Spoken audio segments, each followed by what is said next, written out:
بعد ما الحكومة فرضت الضريبة على الموبايلات اللي جاية بره مصر، وطبعا الحكومة عملت كده عشان الشركات المصنعة للموبايلات هنا في مصر اشتكوا ان الموبايلات دايما اللي بتيجي من بره مصر بتبقى ارخص من اللي موجودة في مصر. وبالتالي الحكومة فرضت ضريبة اسمها ضريبة الاستيراد، وهدفها ان الموبايلات اللي جاية من بره مصر تكون اغلى بكتير من اللي جوه مصر، علشان الناس تبدأ تشتري من جوه مصر. وطبعا في الاخر الحكومة فرضت ضرائب على اللي جوه مصر وعلى اللي بره مصر. المهم خليني اقول لك ضريبة الاستيراد دي هتبقى كام بالظبط لو انت جبت موبايلات من بره مصر. هتبقى بنسبة 38.5%. يعني النسبة دي كام؟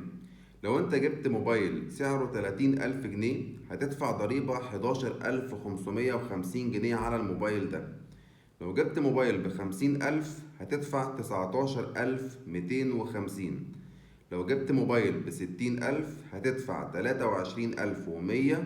ولو جبت موبايل ب70,000 هتدفع عليهم 26,960. انتوا بقى قولولي تفضلوا تجيبوا موبايلات من برا مصر ولا من جوا مصر؟